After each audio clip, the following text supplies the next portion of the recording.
Man, this thing is covered in leather. Hey, welcome back. Previously, I showed you how to clean wheels and tires, as well as stone and granite care inside of this beautiful Newmar London Air. Now I'm turning my attention towards the leather upholstery. First and foremost, leather upholstery, it's a skin. This is cowhide. And when you have a higher end bus like this, frankly, there's leather everywhere. There's even leather on the ceiling here. So it's a unique material that requires special care, just like the skin on your own body. The last thing you want to do is use the incorrect products and actually cause damage, because what's a lot more expensive than high quality leather care products is to have a seat reupholstered or even a cushion reupholstered. So I'm going to walk you through a really easy, simple two-step system to clean and condition your leather upholstery, starting with a high quality leather shampoo. So there's a lot of leather cleaners in the market. A lot of people, unfortunately, reach for some type of all-purpose cleaner to clean their leather, or some type of all-purpose degreaser, which is just even worse. You have to keep in mind that this is skin, like I mentioned, and just like the skin on your body becomes dry and dehydrated, so will the actual leather upholstery as well. So I'm going to showcase a cleaner. It's a leather shampoo 70/30 that's designed to safely clean the material without stripping it of its natural oils that keep it soft and flexible. So using a leather cleaner is simple. Like I mentioned, this is a far superior option compared to an all-purpose cleaner or a degreaser. And just as important as the chemical is the actual tool that you use in conjunction with the cleaner. So what I have here is a natural horsehair upholstery brush, and this has thousands of ultra-soft, tightly packed together horsehair bristles that gently exfoliate any dirt and grime when used in conjunction with the cleaner without scratching the leather. Do not use a nylon bristled brush on your leather. It will scratch it over time. So take the cleaner and simply spray it directly on the leather.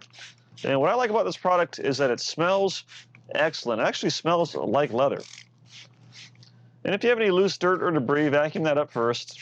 And then I like to spray some of the cleaner directly into my brush as well. And then simply clean the material.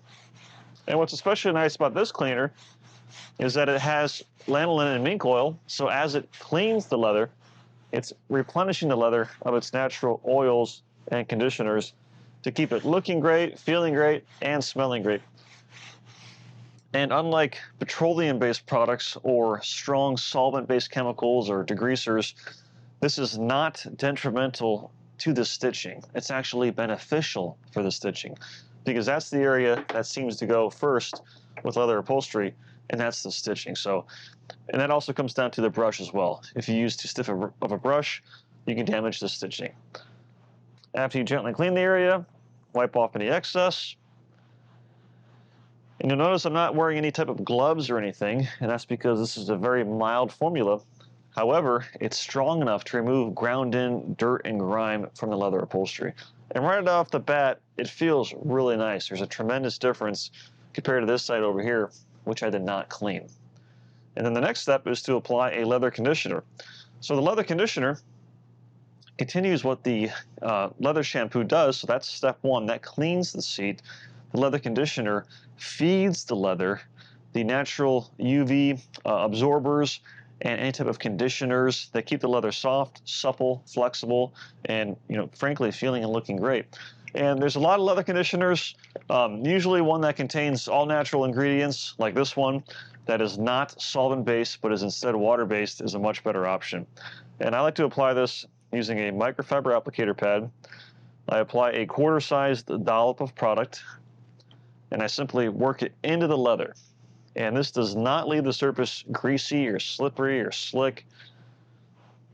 It actually makes the leather look, feel, and smell better than the day this Newmar London Air was built.